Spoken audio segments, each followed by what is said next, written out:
Hey guys, welcome to a journey into what life was like in America in the 1890s. When you decide to take a moment of peace and quiet, I invite you to share in the comments where in the world you're listening and what time of day it is. I always love seeing how our community of night owls has expanded. If you enjoy diving into timeless stories from history for your own entertainment, consider subscribing to our series for more soothing tales like this one. Now, close your eyes, imagine yourself standing on the wide Kansas prairie. The year is 1890. The wind bends the tall grass, a train whistle echoes in the distance, and the Miller family is about to show us what everyday life was truly like at the dawn of modern America. The year was 1890, and the United States stood at a turning point in its history. The nation was scarcely 25 years removed from the Civil War, and yet it had already transformed beyond recognition.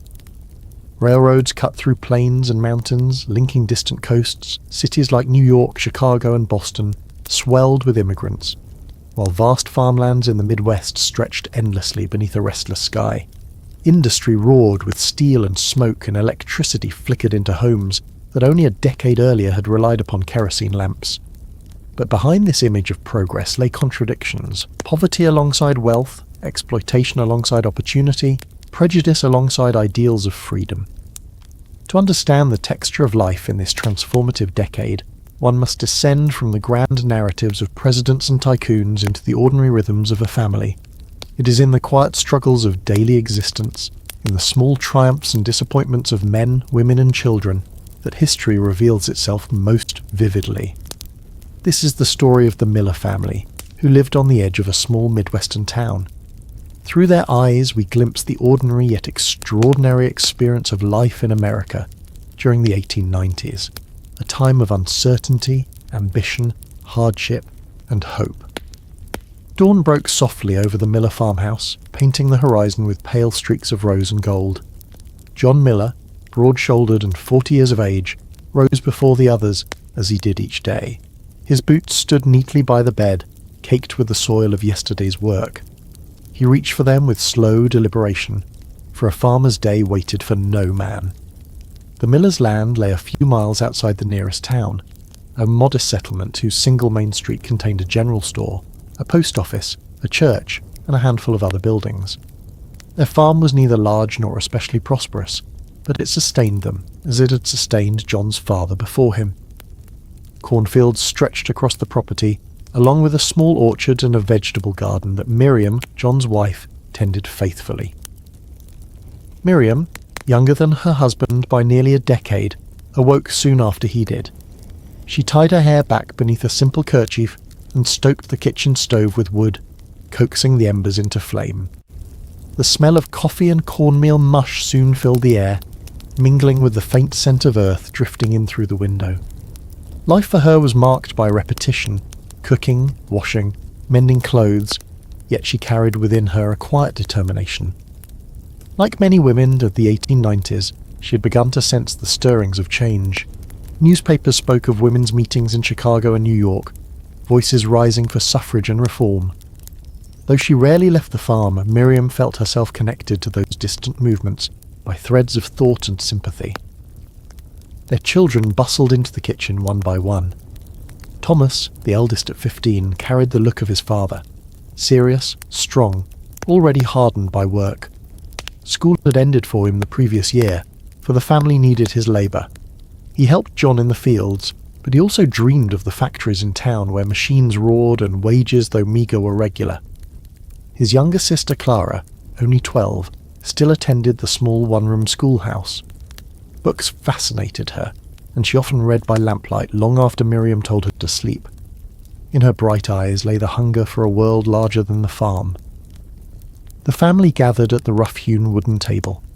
Breakfast was eaten quickly, for daylight was precious. John and Thomas would spend the day harvesting while Clara prepared for school, clutching her slate and worn primer. Miriam packed a small lunch for each of them, bread spread with lard or apple butter, perhaps a slice of cold meat when they were fortunate. It was a humble diet, yet not so different from what millions of Americans ate each day. Outside, the autumn air carried a chill, though the sun promised warmth later.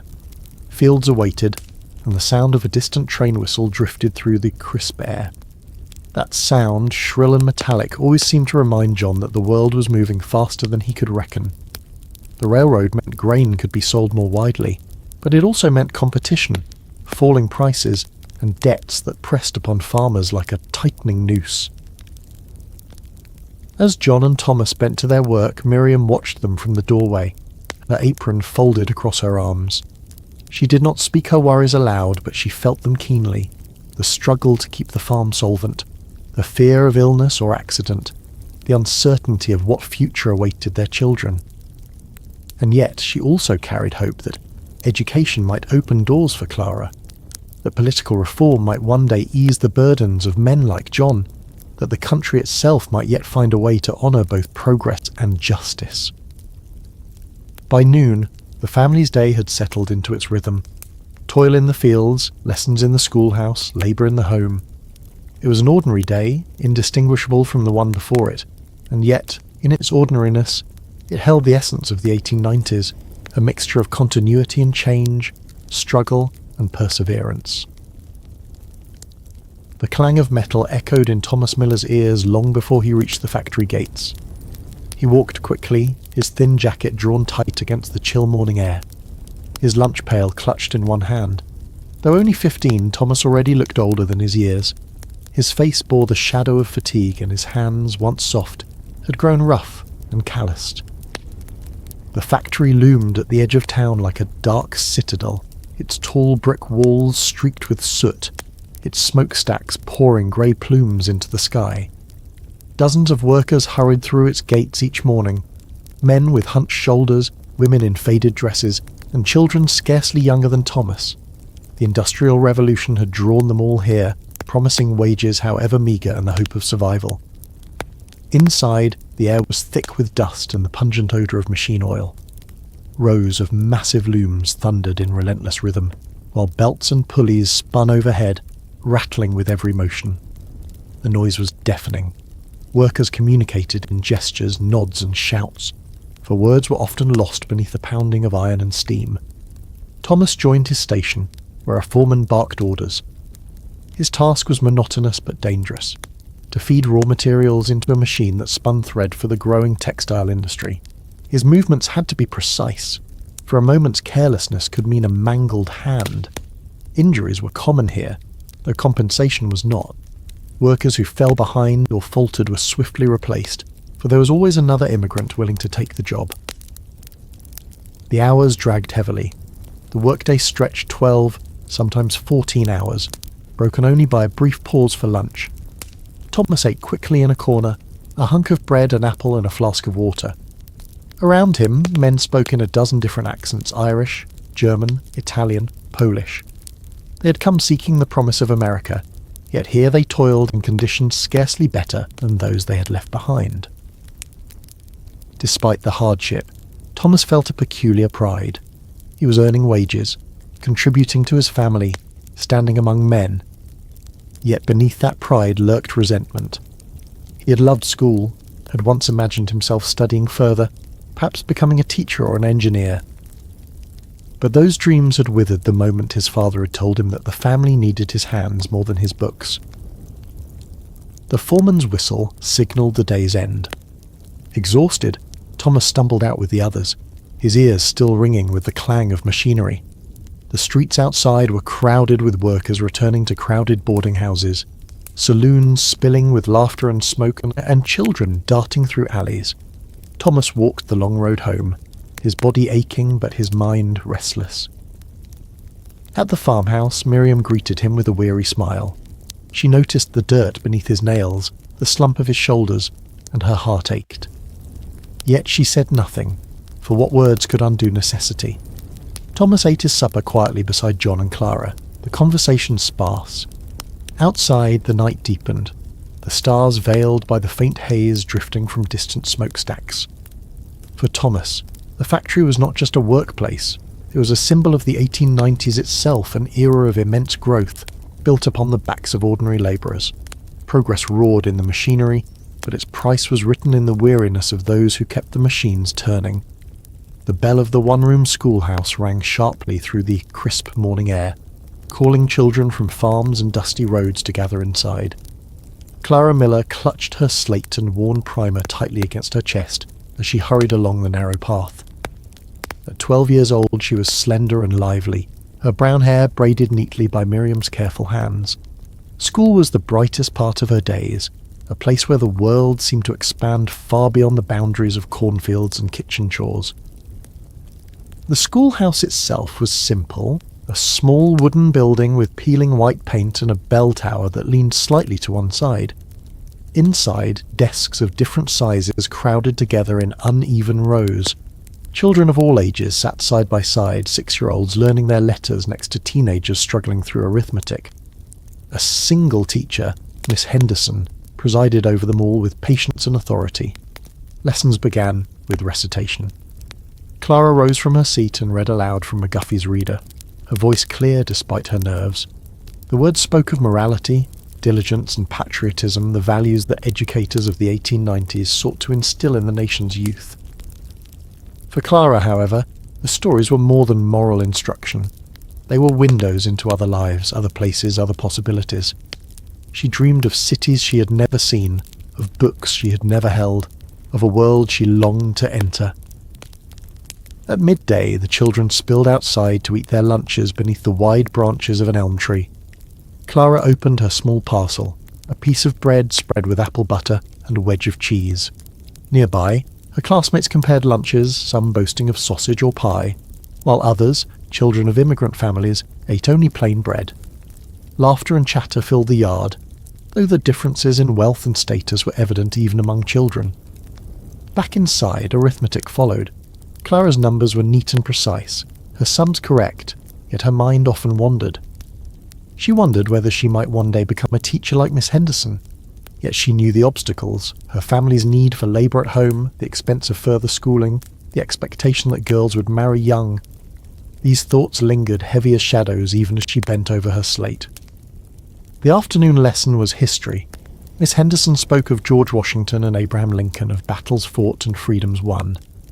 Clara listened intently, though she wondered why so few lessons mentioned women, or why the struggles of Native Americans and African Americans were brushed aside in brief, uncomfortable sentences. Even at her age, she sensed that the story of America was larger and more complicated than the neat tales offered in her textbooks. When the final bell rang, Clara walked home slowly, her books pressed tightly to her chest. The sun cast long golden rays across the fields, and the faint sound of the train echoed once more in the distance. She thought of her brother Thomas, bent over machines in the factory, and of her father, toiling endlessly in the soil. She felt both gratitude for her schooling and guilt that she was not working alongside them. At supper that evening, Clara eagerly recounted the day's lessons, her words spilling out in a rush. John listened silently, pride flickering across his tired face. Miriam smiled gently, though she too wondered how long Clara's schooling could continue before necessity called her home. Yet, in that moment, as the lamplight flickered and the family sat together, Clara's voice filled the room with a brightness that lifted the weight of the day. For Clara, education was more than knowledge. It was hope. In the narrow space of a schoolhouse, she glimpsed the boundless horizon of possibility, even as the reality of the 1890s pressed closely around her. The chill of the morning lingered in the air as Clara Miller walked the narrow dirt path toward the small schoolhouse. She held her books close, a battered primer and a slate board, their edges worn from years of use. Around her, the fields still glistened with dew, and the faint caw of crows echoed across the land. Clara's pace quickened when she saw other children ahead, their laughter carrying through the crisp autumn air. The schoolhouse stood at the edge of town, a simple wooden structure painted white though the paint had begun to peel. Its single bell tower, slightly crooked, marked it as the heart of education for the scattered families in the area. Inside, the smell of chalk and lamp oil hung in the air. The wooden desks bore carvings of initials from generations of restless hands. Clara entered shyly, greeting Miss Henderson, the teacher, with a polite nod. "Good morning, Clara," the teacher said warmly. Miss Henderson was in her late 20s, unmarried and fiercely dedicated to her work. In many rural communities of the 1890s, teachers were young women who earned modest wages, often living with local families during the school term. For them, teaching was both an opportunity and a limitation, a chance for independence, yet also a profession viewed as temporary until marriage. "Good morning, ma'am," Clara replied, settling into her seat. Around her, children of all ages bustled in, some barely 6 years old, others nearly grown. The youngest clutched slates nervously, while the older boys slouched with the air of young men already eager for the factory or the farm. The day began with recitation, as was customary. Miss Henderson called Clara to the front to read from McGuffey's Reader, one of the most widely used schoolbooks of the century. Clara's voice trembled at first, but steadied as she read, a story of industry and virtue, urging children to be diligent and obedient. The moral lessons were clear, reflecting the values that shaped education in the late 19th century: patriotism, morality, and self-discipline. When Clara finished, Miss Henderson smiled. "Well done, Clara. Your reading is strong. Remember, practice brings progress." Back at her desk, Clara's friend Annie leaned toward her. Annie was the daughter of Irish immigrants, her hair a fiery red and her dress patched in several places. "You read so beautifully," Annie whispered. "I wish I could read like that." "You will," Clara assured her softly. "You just need to keep trying." The morning lessons passed with arithmetic. Clara bent over her slate, carefully forming numbers, while the older boys grumbled at long division. "Why should we need numbers when we'll be farming anyway?" one muttered. Miss Henderson, overhearing, reminded him firmly, "Because the world is changing, and a man who can count his bushels and keep his accounts will not be cheated." It was true as farming families entered markets dominated by railroads and grain buyers. Basic arithmetic often meant the difference between solvency and ruin. At midday, the children poured outside into the schoolyard. Clara and Annie sat beneath a wide elm tree, unwrapping their lunches. Clara's meal was simple: bread spread with apple butter, a slice of cheese, and an apple from her family's orchard. Annie's lunch was even humbler, only bread. "Mam says we must stretch what we have," Annie explained. "Many immigrant families struggle to make ends meet, their fathers working in railroads, factories, or as day labourers. Here," Clara said, breaking her cheese in half. "You take some." Annie hesitated, then accepted with gratitude. "You're too kind, Clara." Nearby, a group of boys played with a ragged leather ball, shouting and laughing. Others climbed the fence that bordered the schoolyard. Even in play, the divisions between children showed. Some boasted of fine pies or sausages in their lunch pails, while others carried little more than crusts. After lunch, the lessons turned to history. Miss Henderson's voice filled the room as she spoke of George Washington crossing the Delaware, of Lincoln's determination to save the Union. "Our nation," she declared, "has been built by courage and sacrifice. Each of you must grow to be worthy citizens." Clara listened intently, but questions stirred in her mind. She wondered why their books rarely mentioned women, except as mothers or wives.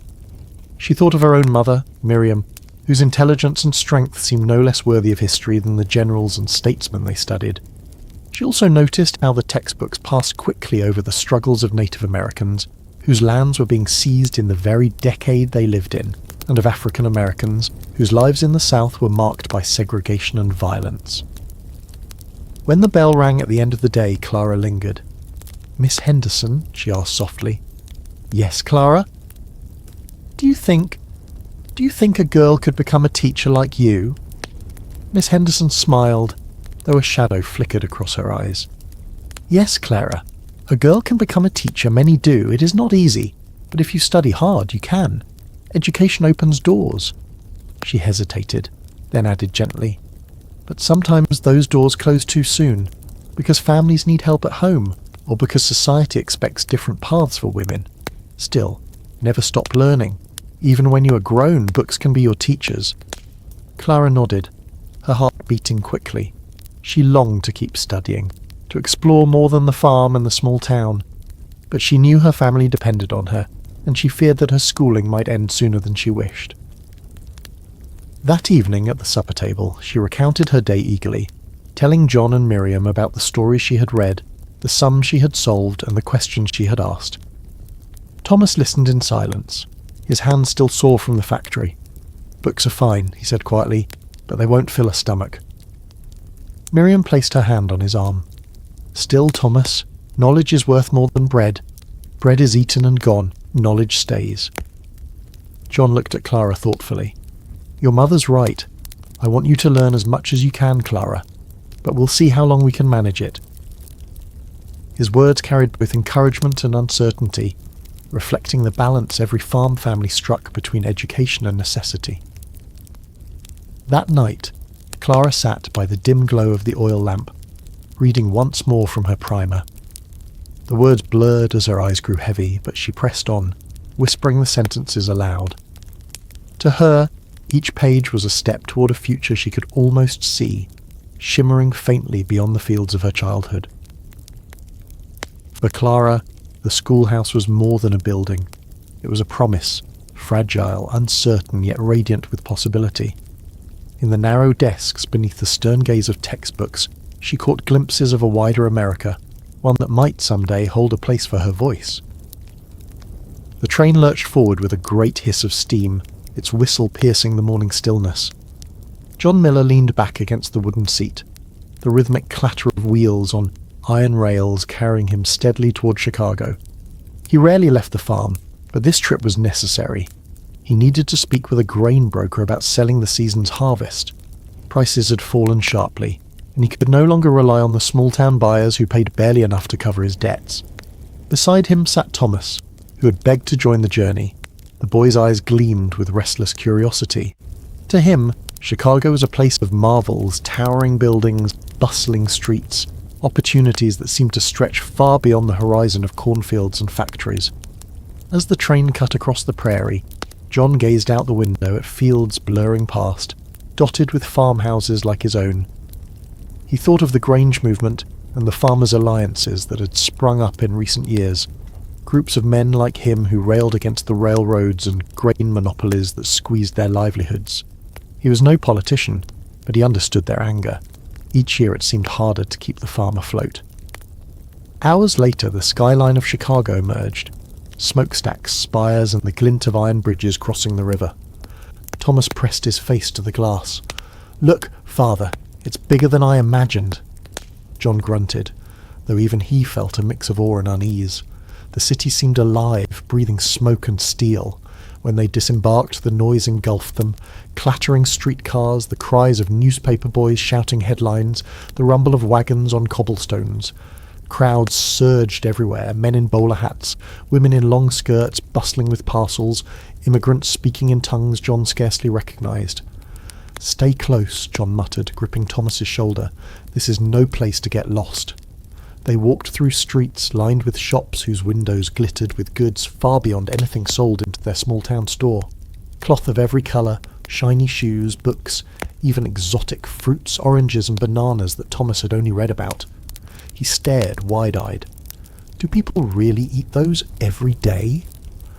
"Not farmers like us," John replied, though he could not help but marvel as well. Near the stockyards, the smell hit them first, a pungent mix of blood, manure and smoke. Thousands of cattle and hogs were herded into pens, their cries mingling with the shouts of workers. They passed the great slaughterhouses where carcasses hung in endless rows, moving on hooks along mechanical rails. Upton Sinclair would one day write of these places in the jungle, but even in 1890 rumours spread of filth, exploitation and cruelty. Thomas covered his nose, but his eyes widened with both horror and fascination. A man in a worn cap approached John, thrusting a leaflet into his hand. "Join the union, brother! We fight for fair wages, shorter hours, safe conditions." The words echoed the growing labour movement. Strikes had erupted in recent years, most famously the Haymarket Affair of 1886, when a labour rally had ended in violence and death. John folded the leaflet into his pocket, unsure what to think. He sympathised with working men, yet he feared unrest. As they moved deeper into the city, Thomas tugged at his father's sleeve. "Look, father." Ahead stood a building taller than any they had seen, a steel-frame skyscraper, newly built, rising proudly against the sky. Chicago had become the birthplace of modern architecture, its skyline transformed after the Great Fire of 1871. For Thomas, the sight was a revelation. "Imagine working up there," he exclaimed. John shook his head.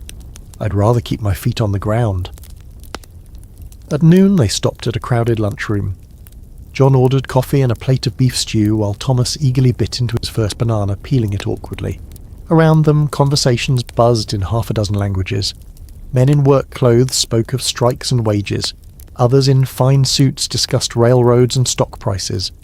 The city was a place where fortunes were made and lives were broken, often side by side. After lunch, they reached the grain exchange. The building's grand facade and marble floors seemed far removed from the soil of John's farm. Brokers shouted prices, their chalkboards filled with numbers that shifted as quickly as the weather. John waited anxiously for his turn, only to hear what he feared. Prices were low, competition fierce, and rail costs high. He left the building with little comfort, the weight of debt pressing heavier on his shoulders. Walking back through the streets, Thomas's excitement had not dimmed. He pointed at every streetcar, every advertisement, every towering building. "Father, I don't want to spend my life just in the fields. There's more here, so much more. Don't you see it?" John stopped, placing a heavy hand on his son's shoulder. "I do see it, boy, but don't mistake what glitters for what lasts. This city, it can swallow men whole. Promise me you'll be careful."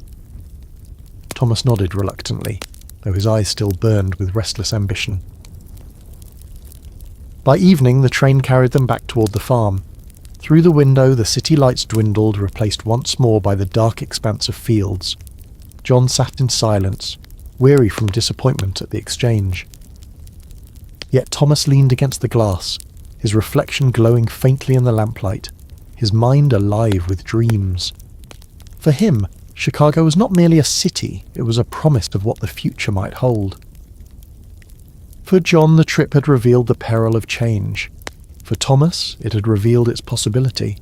Between them stretched the divide of a generation, and within that divide lay the story of America itself in the 1890s. The late afternoon sun slanted through the lace curtains, filling the Miller kitchen with a golden haze. Miriam Miller kneaded bread dough on the floured table, her hands moving with practiced rhythm. Beside her, little Annie perched on a stool, eagerly copying her mother's motions with her own small lump of dough. "Press with your palms, Annie," Miriam said gently. "Like this. Bread rises better if it's worked with care." The girl giggled, flour streaking her cheeks. Miriam smiled, but her mind was elsewhere. She thought of the letter tucked into her apron pocket, one she'd received from her cousin in Boston. It spoke of a gathering of women, a suffrage meeting, where speakers had demanded the right to vote, to be heard in the affairs of the nation. The words had stirred something deep within her. "Mother," Annie chirped, "when I grow up, will I bake bread every day like you?" Miriam hesitated. "Perhaps, my dear, but you may also do other things, study, teach, maybe even write books. Women can do more than just bake bread." Annie frowned, her young mind grappling with the thought. "But Papa says men work in the fields and women care for the house." Miriam sighed softly. "That is true for now, but the world is changing." When the bread was set to rise, Miriam wiped her hands and pulled the letter from her pocket again. She read the words slowly, savouring them. "We cannot remain silent any longer. If this nation calls itself a democracy, then it must grant women a voice." She imagined standing among those women, lifting her voice with theirs, yet here she was, tied to the duties of home. That evening, after supper, John sat at the table reading the newspaper. Thomas was outside with the horses, and the younger children were playing on the floor. Miriam poured coffee and sat across from her husband. "John," she began carefully, "do you ever think that women should have more say in the world?" He looked up, puzzled. "What do you mean?" "I mean in decisions in government, in laws. We live here, we work just as hard, yet only men vote." John folded the newspaper, frowning. "Miriam, politics is a hard business. It's full of fighting and corruption. I'd rather you stay free from it. Besides, isn't it enough that you manage the home?" Miriam's voice grew firmer. "Enough? You think caring for the children, sewing, cooking, tending the garden, and helping in the fields is not work? We work as hard as men, John, sometimes harder." John rubbed his brow. "I don't deny your labour, but changing the order of things, it seems dangerous." "Dangerous," Miriam repeated, "or simply different?" Silence stretched between them.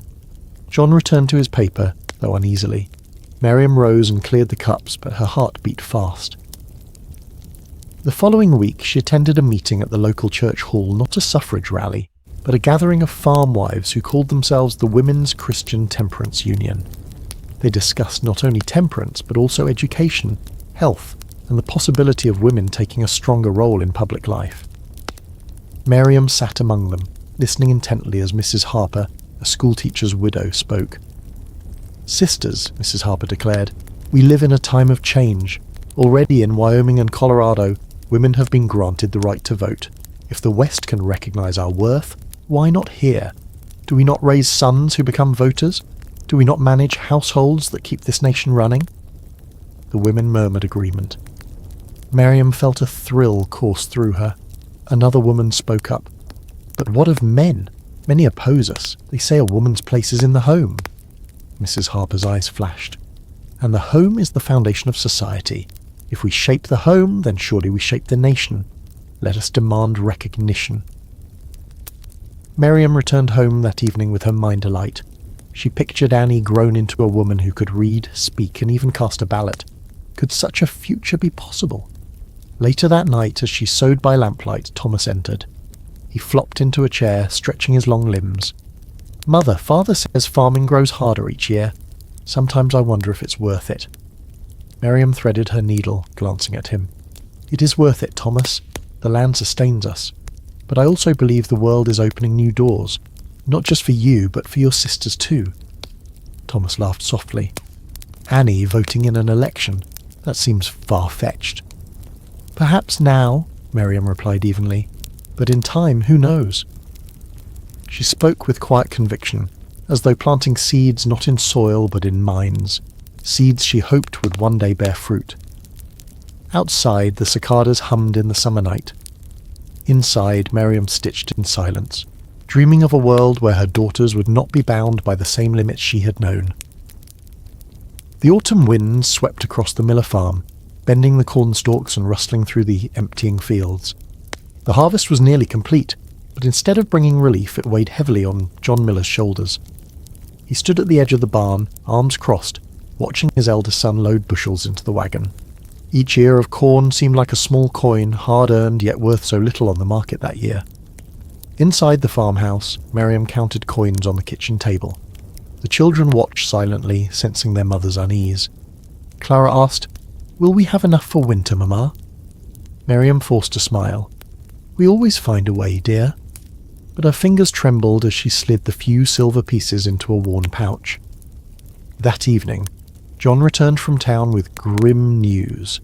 He set his hat down heavily and looked at his wife. The broker offered 20 cents less per bushel than last year. After the freight costs, we'll barely break even. Miriam's brow furrowed. "And the loan?" John shook his head. "The bank expects payment by spring. Interest climbs every month. Sometimes I think these bankers and railroads bleed us dry on purpose." Thomas, leaning against the doorframe, spoke bitterly. "In Chicago, men said the same. Everyone knows the railroads charge what they please. A bushel of grain travels 1,000 miles east for less than it costs us to send it 50 miles north." John nodded grimly. "It's the monopoly. The railroads hold all the power. You can't fight them alone." That Sunday after church service, John lingered near the steps where a group of farmers gathered in quiet discussion. Their voices carried the same weary frustration etched into their weather-beaten faces. One man, Mr. Harper, spat into the dust. "I tell you fellas, we can't keep on like this. Every year prices fall lower and the railroads and banks grow fatter. My land's near gone from under me." Another farmer, older and stooped, added, "That's why we joined the Grange back in the 70s. It gave us some strength, then tried to regulate the railroads, but the court struck down half of it." John listened carefully. He had heard of the Grange, of course, and of newer groups too, the farmers' alliances that were spreading across the Midwest. A younger farmer spoke up passionately. "We must do more than just grumble. The alliance is calling for action cooperatives to sell our grain, boycotts against unfair rail rates, even political power. They say we farmers can unite and form a party of our own, to speak for the people, not the bankers." "The People's Party," another murmured. "Populists, they're calling it." The group fell silent for a moment, as if the word itself carried both hope and danger. John cleared his throat. What good will another party do? Haven't politicians always promised and failed us? Mr. Harper looked him square in the eye. This time it's different. This time it's us farmers, workers, the common folk. They say we'll demand government ownership of railroads, fair loans, even free silver to ease the credit squeeze. We have to try, John, or else we'll all be lost. That night John told Miriam about the talk. She listened intently as she mended clothes by the fire. Would you join them? She asked. I don't know, he admitted. Politics is a rough game, but perhaps it's time. Alone, we have no power. Together, maybe. Miriam set her needle down. If it means a better future for the children, then perhaps you must. Over the next weeks, John attended Alliance meetings in the county hall. He sat in smoky rooms filled with men in rough coats, listening to speeches about the gold standard, railroad rates, and the promise of cooperative grain elevators. Some men thumped the tables with conviction, others doubted it would change anything. Yet the sense of shared struggle gave John a strange comfort. One evening he returned home late. Thomas waited for him, eager. What did they say, Father? They say the railroads bleed us because no law restrains them. They say the banks profit because credit is scarce. They say farmers like us can rise up and demand change. Thomas's eyes shone. Then we must fight. John smiled faintly. Careful, son. Fighting with words and ballots is not the same as fighting with fists. But yes, perhaps it's time we raised our voices. The following month, a county fair brought farmers and townsfolk together. Amid the livestock pens and produce stands, speakers addressed the crowd from a wooden platform. John stood with Miriam and the children as a tall man in a worn suit raised his hand for silence. Brothers and sisters, the man cried, we are the backbone of this nation. We till its soil, feed its people, yet we are treated as beggars. The railroads charge what they will, the bankers choke us with debt, and the politicians turn their backs. It is time we unite farmers, workers, plain folk into one great people's party. Applause rippled through the crowd, mingled with murmurs of doubt. John glanced at Miriam, who held Annie's hand tightly. Clara's eyes widened as she listened, though she barely understood the politics. Even little Henry clapped along, sensing the energy in the air. On the way home, Clara tugged at her mother's sleeve. What did the man mean, Mamma? Miriam smiled softly. He meant that people like us should have a fair chance, that no one should be so rich they can crush others, and no one so poor they cannot live. John, holding the reins of the wagon, added quietly, It means we may be part of something bigger than ourselves. But as the wagon rolled down the dusty road, doubts gnawed at him. Could such movements truly change the balance of power? Or would they fade like so many promises before? Still, he could not deny the spark he had seen in the eyes of his fellow farmers, nor the stirring in his own heart. The harvest might have been meagre, the debts heavy, but for the first time in years John felt a glimmer of hope, fragile, uncertain yet real. Perhaps the future lay not in silent endurance, but in the voices of men and women who dared to demand justice.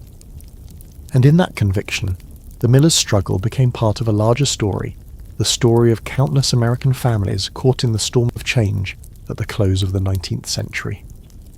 Sunday mornings in the Miller household began before sunrise. Miriam rose first, lighting the stove to warm the kitchen while the children stirred from their beds. Clara helped Annie brush her hair smooth while Thomas fetched water from the well. By the time John appeared in his best coat, the family was nearly ready for the wagon ride into town. Church was more than worship. It was the heart of the community. For farm families scattered miles apart, it offered the rare chance to gather, share news and strengthen bonds. The Millers climbed into their wagon, the horses' hooves clopping steadily down the dirt road toward the small white church that stood at the crossroads. Inside, the wooden pews filled quickly, women fanned themselves, men doffed their hats, and children wriggled until hushed by stern glances. Reverend Thompson, a stout man with kind eyes, mounted the pulpit. His sermon spoke of perseverance, of bearing life's burdens with faith. Many in the congregation listened with weary hearts, for they knew too well the struggles of drought, debt, and uncertain markets. After the service, the churchyard buzzed with conversation. Neighbours exchanged gossip, discussed crops and debated politics. Miriam joined a circle of women, their voices rising in cheerful chatter. "Did you hear," said Mrs. Harper, adjusting her bonnet, "that the Smiths finally got a new sewing machine? Runs smoother than the old treadle, they say." "I can hardly imagine," Miriam replied with a smile. "It must save hours of work." Nearby, children chased each other among the gravestones, their laughter mingling with the hum of adult voices. Clara and Annie joined the game, skirts swishing as they darted through the grass. John, meanwhile, stood with the men. Talk quickly turned to farming and the growing Farmers' Alliance. "They're holding another meeting next month," said Mr. Harper. "We ought to send more of us. If we don't speak together, the railroads will keep robbing us blind." John nodded gravely. "I've been there. There's sense in what they say, but convincing everyone will take time." The men grumbled agreement, each carrying the same burden. Yet even in their frustration there was camaraderie, the comfort of knowing one was not alone. That afternoon the Millers joined other families for a communal picnic. Baskets were opened, pies unveiled, and fried chicken passed around. The women compared recipes while the men swapped stories of weather and harvests. Fiddles were brought out, and soon young folks danced on the grass while elders clapped along. Thomas lingered at the edge of the group, watching the other youths. A girl from a neighbouring farm, with dark braids and a quick laugh, caught his attention. He worked up the courage to speak with her, stammering at first, but soon finding easy conversation. John noticed from a distance his lips curving into the faintest smile. As the sun dipped low, lanterns were lit and hymns sung under the stars. These gatherings, simple as they were, bound the community together in ways that sustained them through hardship. Life in the countryside was not without quarrels, of course. Disputes over fences, wandering livestock, or water rights sometimes soured neighbourly relations. John recalled last spring when his cattle strayed into Mr. Carter's field. Tempers had flared, but after a stern exchange they reached an understanding. In a place where survival often depended on cooperation, grudges could not last long. Miriam, for her part, found fellowship among the women. They organised quilting bees and church suppers, raised funds for neighbours in need, and supported one another through childbirth, illness, and loss. When Mrs. Jenkins lost her husband to pneumonia, Miriam spent long days by her side, cooking meals and tending children. "We must carry one another's burdens," she told Clara, who watched her with wide eyes. The children, too, learned the ways of community. Clara brought lessons from school to share with younger playmates. Annie practiced hymns on the small organ in the church hall, shy at first, but encouraged by Mrs. Harper's gentle praise. Even little Henry toddled after older boys, eager to be part of the games. On winter evenings, neighbours sometimes gathered in the Miller home. John would stoke the fire while Miriam set out cider and bread. Stories were told, tales of the Civil War from the older men, of pioneer days from the women, of dreams and inventions from the younger folk. Someone would read aloud from a newspaper, sparking debates about national politics, tariffs, or the silver question. Though miles of fields stretched between their farms, in those moments they felt like one family. Yet beneath the fellowship lay an undercurrent of unease. Many families feared losing their land to debt. Others worried about their children leaving for the city, never to return. The community, though strong, lived under the shadow of change.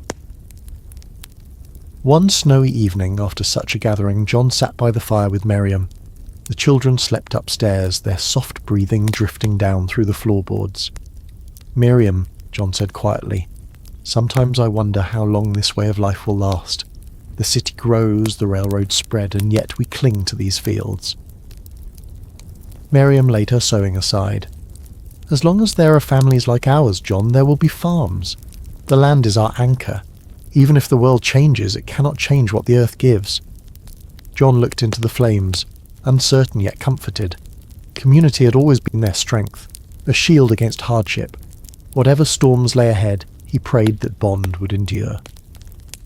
And so, the miller's days flowed with the rhythm of both toil and fellowship, the work of the farm balanced by the life of the church, the support of neighbours, and the simple joys of gathering together. It was in these ties, fragile yet resilient, that the family found hope. The year 1893 brought whispers of wonders that seemed almost magical to the rural folk of Kansas. For decades, the rhythm of life had changed little. Lamps burned kerosene, wagons creaked over rutted roads, and messages travelled no faster than a horse could ride. Yet now, word spread of inventions reshaping towns and cities, inventions that seemed to promise a new age. One summer afternoon, John Miller returned from town with news that left his children wide-eyed. "They've strung wires all along Main Street," he told them, hanging his hat by the door. "And last night they lit the street lamps without a single match. The whole town glowed as bright as day." "Without fire?" Clara gasped. "Without fire," John confirmed. "They call it electricity." Miriam frowned slightly as she stirred the pot on the stove. "It sounds dangerous. Lights without flame, how can such a thing be safe?" John shrugged. "The merchants swear it is the way of the future. Safer than kerosene, they claim." That week the family made a trip to town to see for themselves.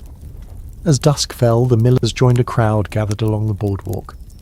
At the flick of a switch, lamps above the street blazed with steady brilliance. Gasps rose from the onlookers. Clara clutched her father's arm, staring in awe. Even sceptical Miriam had to admit the sight was extraordinary.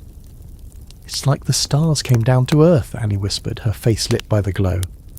Yet electricity was a marvel far beyond their reach. The wires stretched only through the town, leaving the countryside in darkness. For farm families, kerosene lamps would remain their faithful companions for years to come. Still, the glimpse of what might one day be theirs lingered in their minds.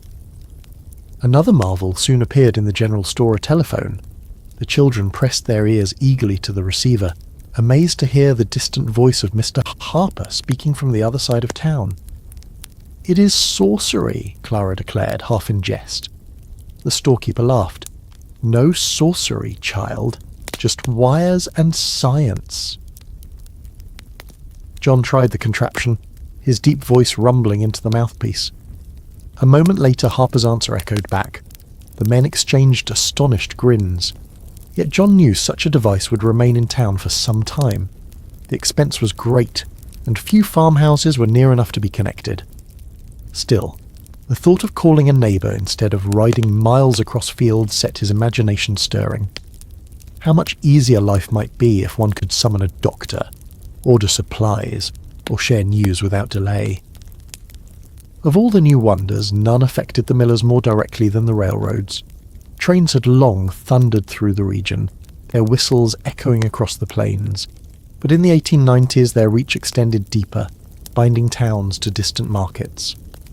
One crisp autumn day, John took Thomas to the depot to witness a new locomotive, said to be the largest yet. They stood among a crowd as the iron giant rolled in, hissing steam, its wheels taller than a man. Thomas's eyes shone.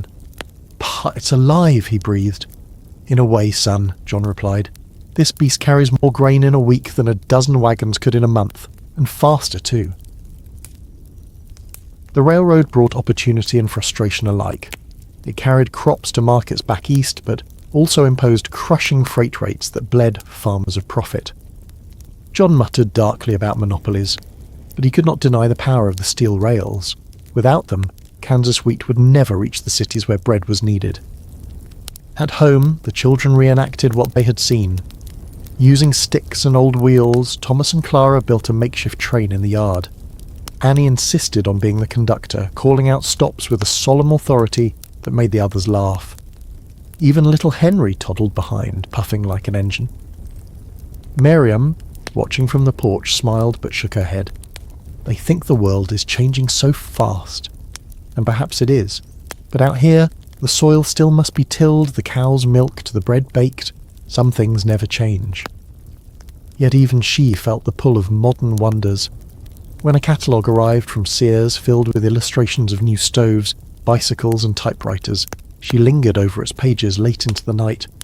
For the first time, goods once reserved for city folk seemed within reach, delivered by rail right to the nearest station. On winter evenings, John read aloud from newspapers that told of electric trolleys in Chicago, skyscrapers rising in New York, and bridges spanning mighty rivers. The children listened with rapt attention, their imaginations alight. "Do you think we'll ever see such things?" Clara asked one night. "Perhaps," John said thoughtfully. "The world is growing smaller each year. When I was your age, Clara, it took weeks for news to cross the country. Now it comes in a day. Someday, who knows, perhaps a machine will fly like a bird, or voices will travel without wires at all. The children laughed at the notion, but their laughter held wonder rather than doubt. By 1895, the Miller family had not yet tasted electricity in their own home, nor owned a telephone, nor escaped the grip of the railroads. But the seeds of change had been planted. They lived on the threshold of an age where inventions once thought impossible would soon become common as bread and butter. For John and Miriam, the marvels of the modern world brought both hope and unease. For their children, they brought dreams, and in those dreams lay the future. The summer of 1893 began with a sense of unease that rippled from the great cities of the East all the way to the farms of Kansas. Newspapers spoke of banks collapsing, railroads failing, and factories closing their doors. For the Miller family, far from Wall Street, such troubles felt distant at first. But soon the storm reached them as well, carried by falling crop prices and tightening credit.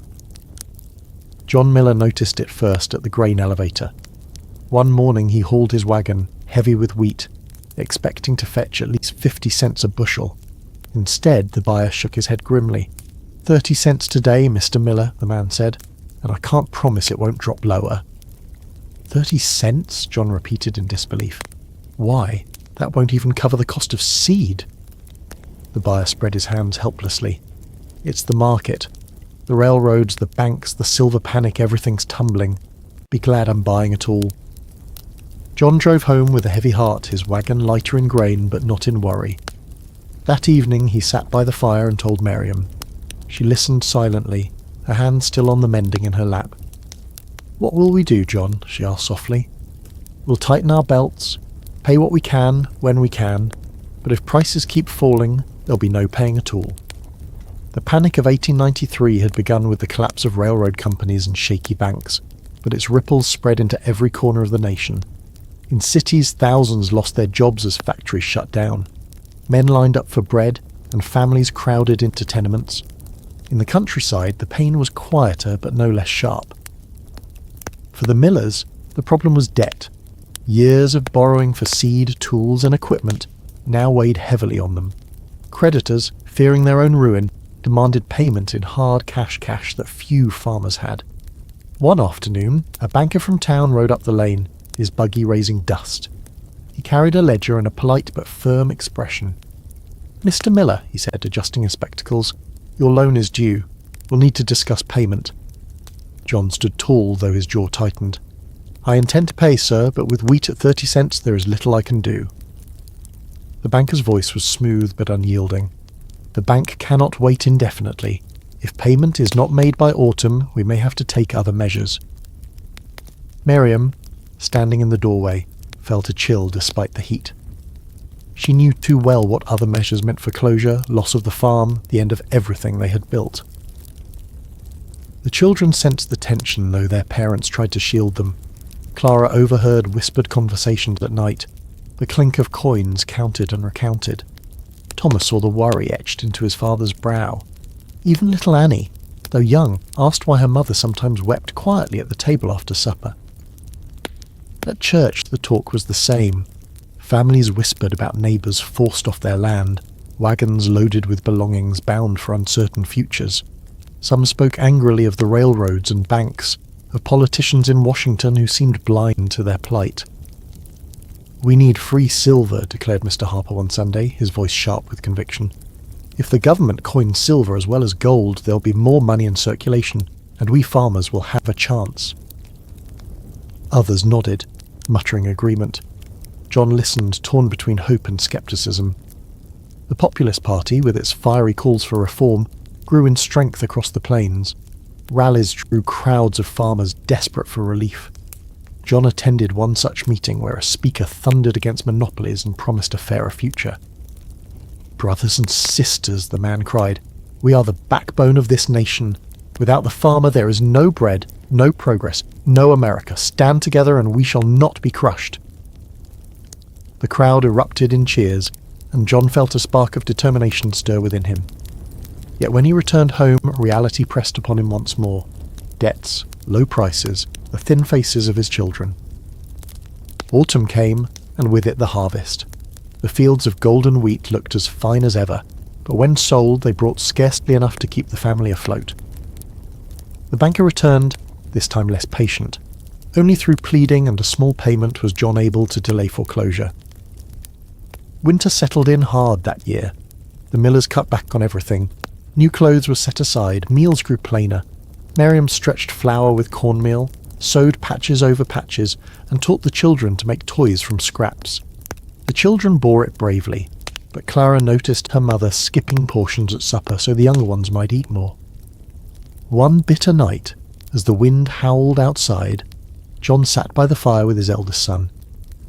"Thomas," he said quietly, "you may have to take work in town come spring.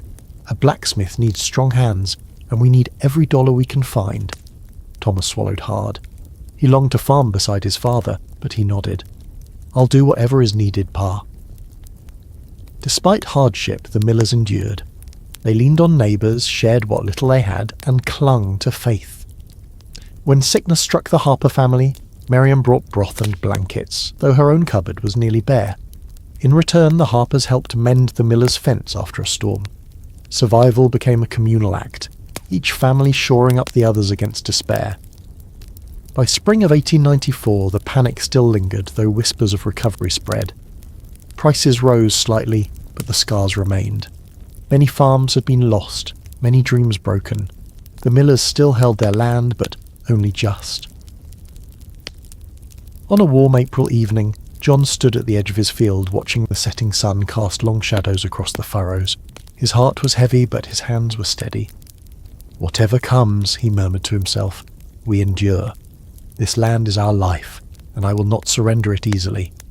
Behind him, Clara and Annie's laughter drifted from the yard, mingling with the lowing of cattle and the chirp of crickets. Even in the darkest times, life pressed on, fragile, stubborn, and full of hope. By the mid-1890s, the pull of the city could be felt even on the quiet plains of Kansas. Newspapers arriving by rail carried headlines about bustling factories, new inventions, and opportunities said to await those willing to trade soil-stained hands for factory tools. For many young men and women, weary of drought and debt, the city promised escape. The Miller family spoke often of these changes around the supper table. Clara, now nearly 15, listened eagerly whenever her father read from the newspaper. "Chicago grows larger every year," John said one evening, adjusting his spectacles. "They say over 1 million people now live there. Skyscrapers so tall they touched the clouds, and streetcars running on electricity." Clara's eyes lit up. "Imagine, Pa, to see buildings that tall, taller than any church steeple.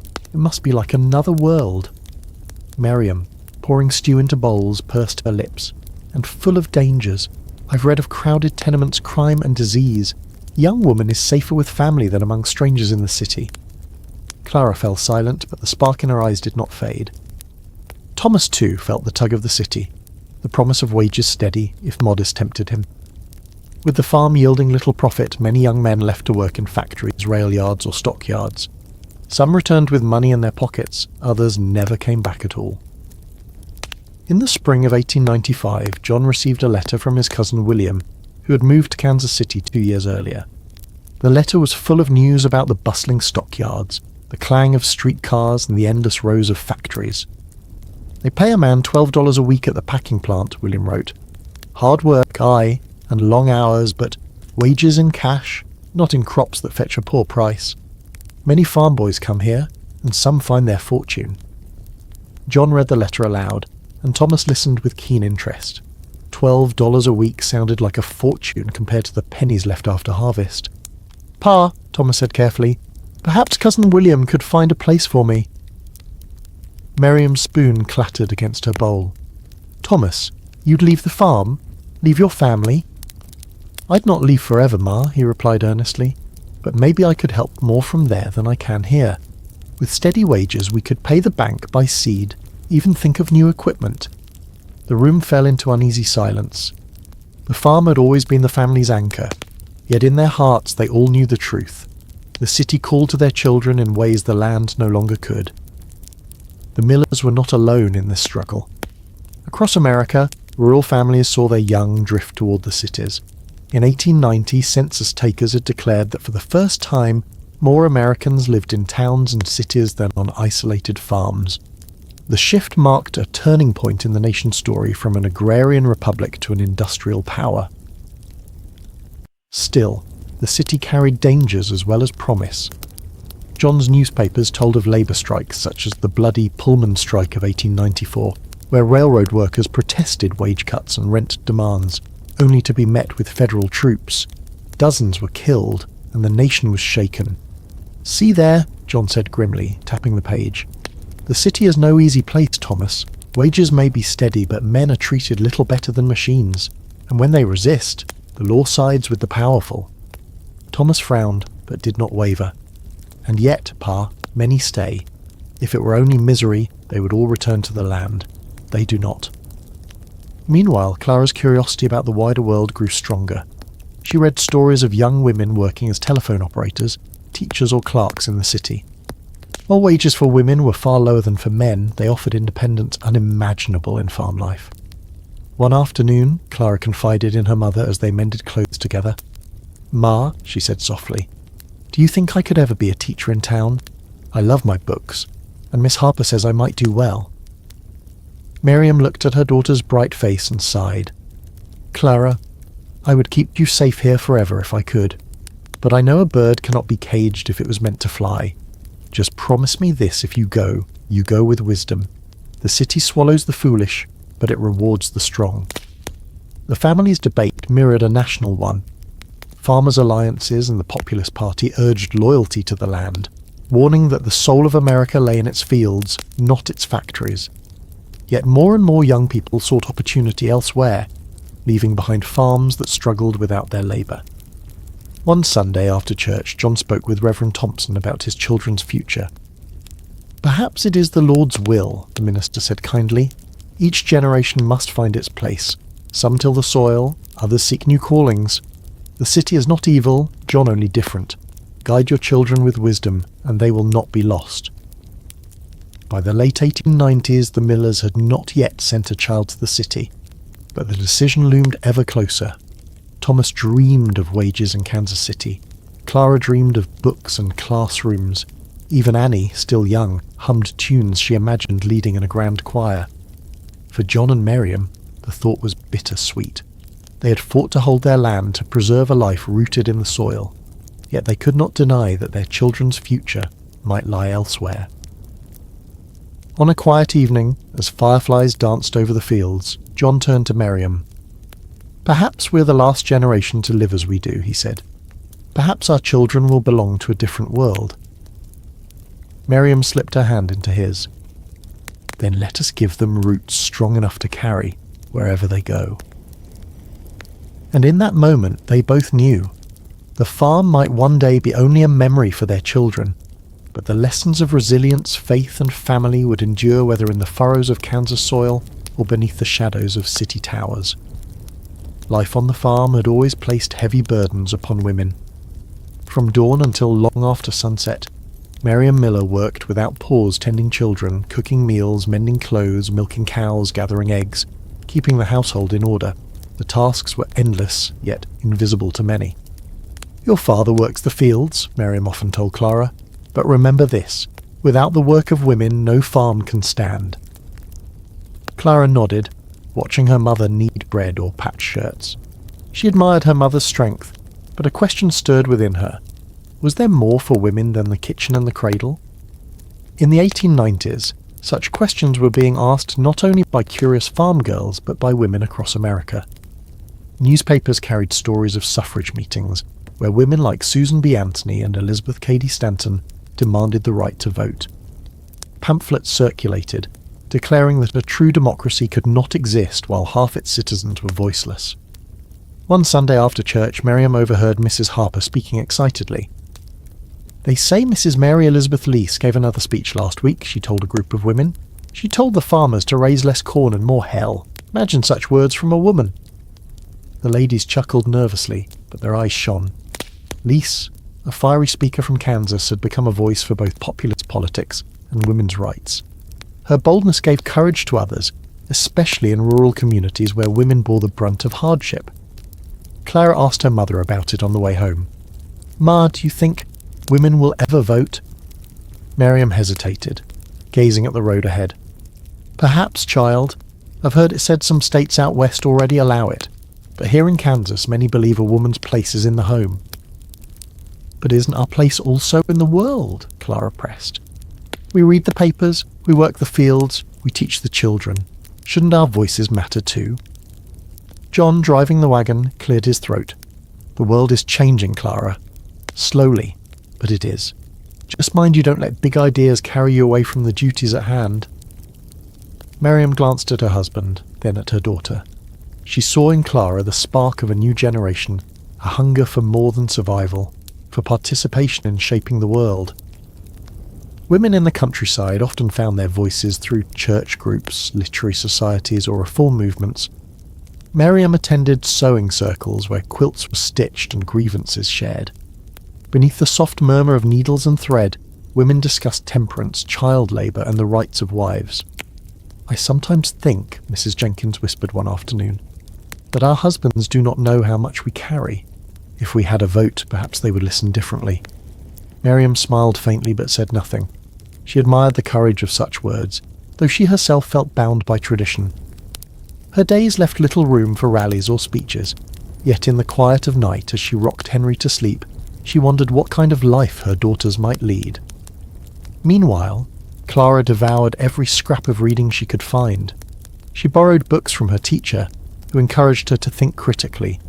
She copied passages from essays by women reformers, her handwriting careful, her mind racing. One evening she read aloud to Annie from a pamphlet that declared, "No nation can rise higher than the character of its women." Annie listened, puzzled.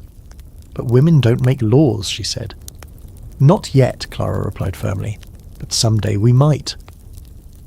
The larger world echoed with the voices of women demanding change.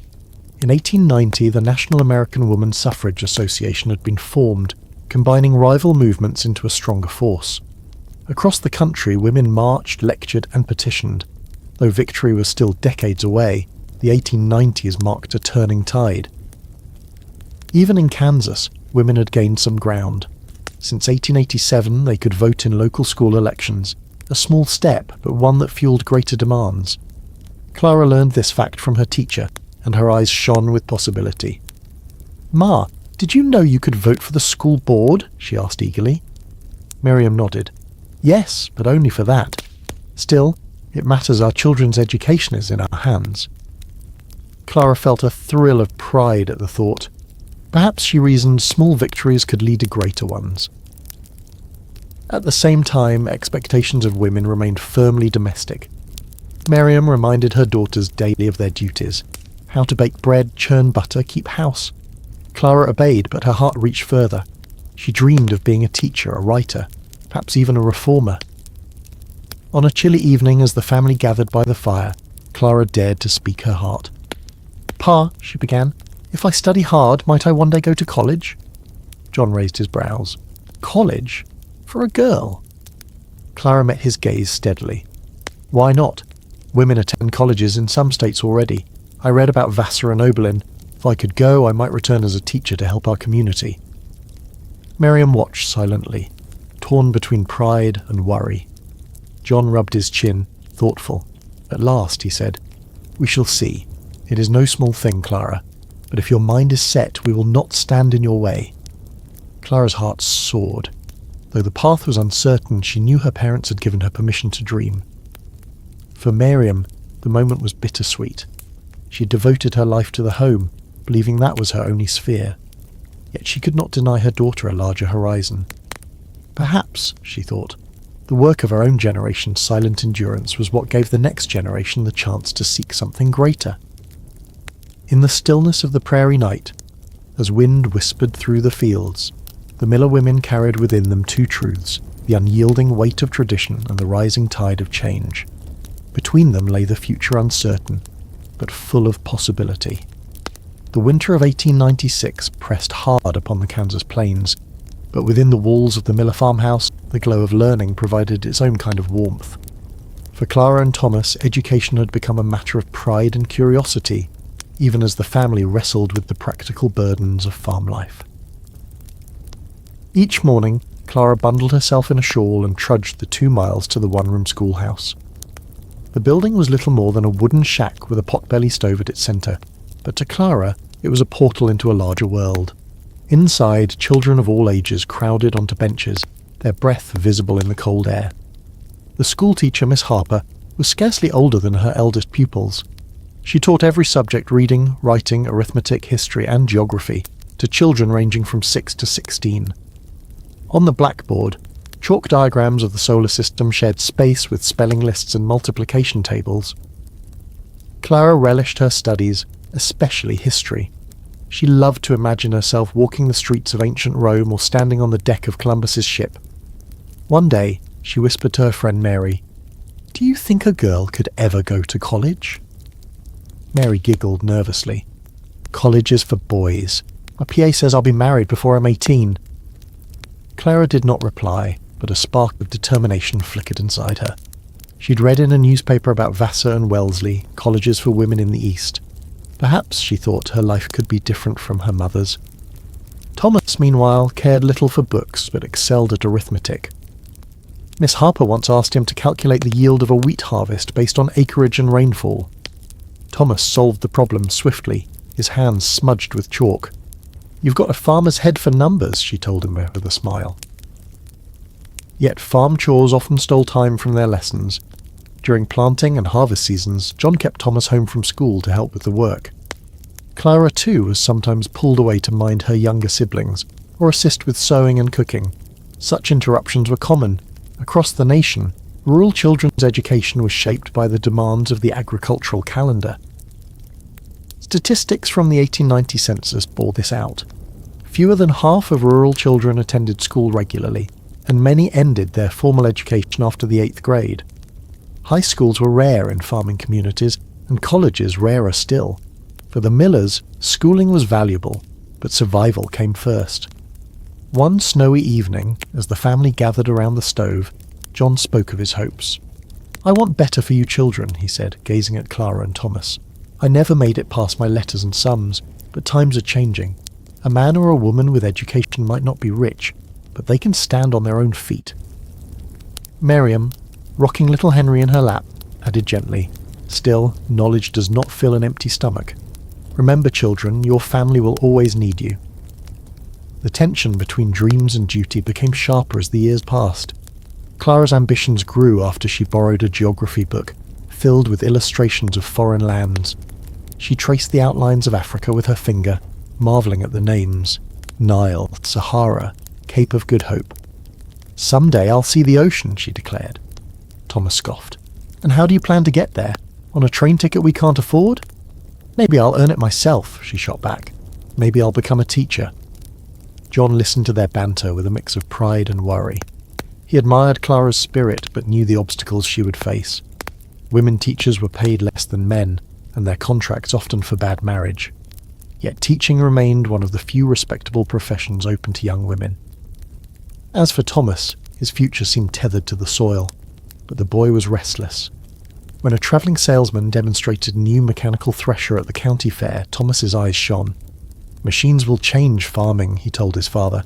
"We won't always have to break our backs in the fields." John shook his head. "Machines cost money, and money we don't have. Best not to put faith in promises of ease." Still, he could not deny the truth in his son's words.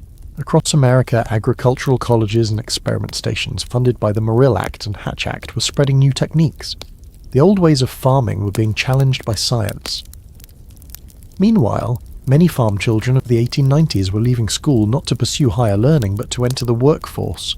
Factories in cities lured young hands with meagre wages. Newspaper reports described children as young as 10 tending looms, carrying coal, or working in glassworks.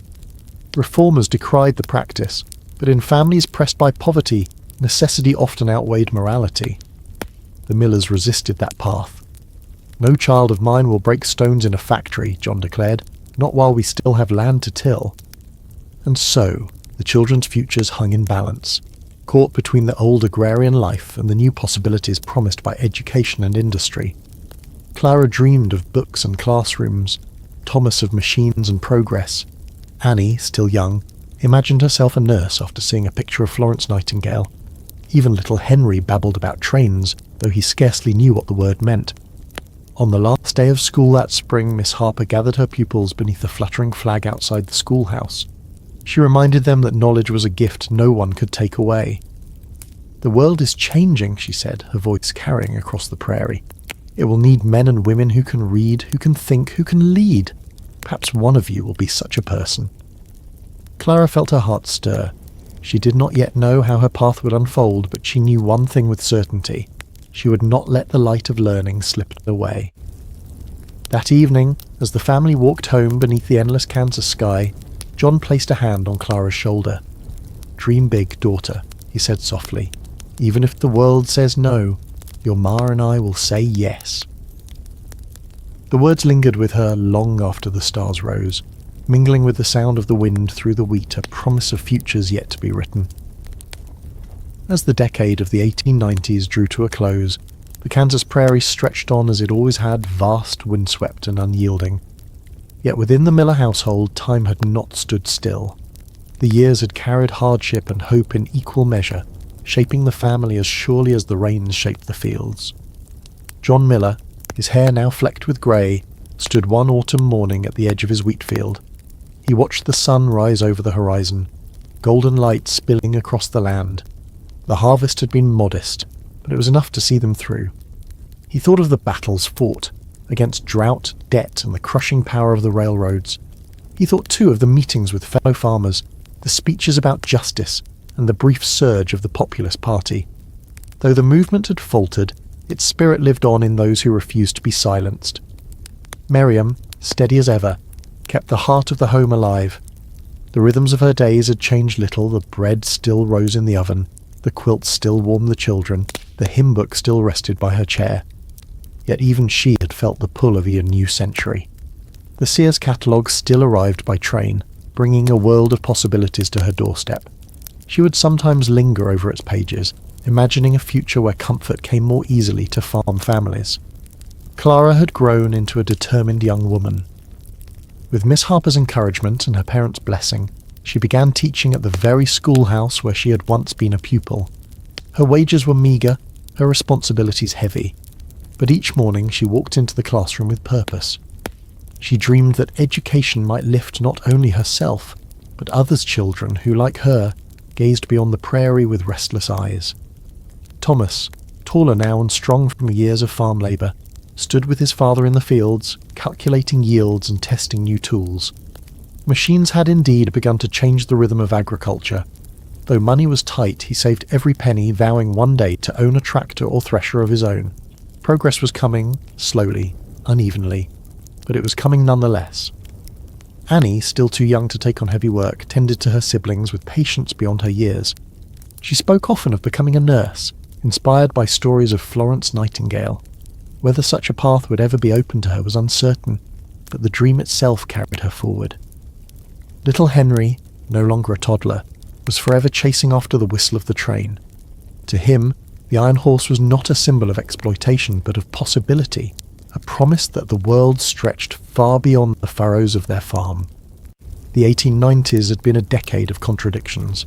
Across America, factories roared and cities rose, while farms struggled under debt and drought. Electricity lit city streets, even as kerosene lamps flickered in rural kitchens. Telephones carried voices across town, but neighbours on the prairie still relied on wagons and word of mouth. For every marvel of invention, there remained a measure of uncertainty, a reminder that progress did not come evenly to all. For the Millers, life had been no easier than for countless other families scattered across the Great Plains. Yet they endured. Their story was not one of triumph or tragedy alone, but of persistence, the quiet, steadfast endurance that defined so many ordinary Americans of their time. On the last day of 1899, the family gathered in their modest parlour as the wind howled outside. Clara read aloud from a newspaper that spoke of a new century soon to dawn. John listened in silence, his hand resting on Miriam's. He thought of the future that awaited his children, of the machines and ideas that would reshape their lives in ways he could scarcely imagine. At midnight, the Miller household did not celebrate with fireworks or grand festivities. They simply bowed their heads in prayer, giving thanks for survival, for one another, and for the hope, however fragile, of better days to come. The world beyond their farm was changing faster than ever before. Yet, on that prairie, in that simple home, the Miller family embodied the essence of the American story at the end of the 19th century. Struggle, sacrifice, resilience, and the quiet faith that tomorrow might be brighter. Thank you for joining me on this quiet journey into the 1890s and into the lives of families like the Millers who worked, dreamed, and endured on the American prairie. Their struggles and hopes remind us how much the world has changed and how much of their spirit still lives on today. If this story brought you a moment of peace, I'd love for you to share your thoughts in the comments. Maybe tell us what part of history you'd like to visit next. And if you haven't already, consider subscribing so you won't miss our next calming journey through the past. For now, rest easy. Close your eyes, let go of the day and drift into sleep with the quiet echoes of history still in your mind.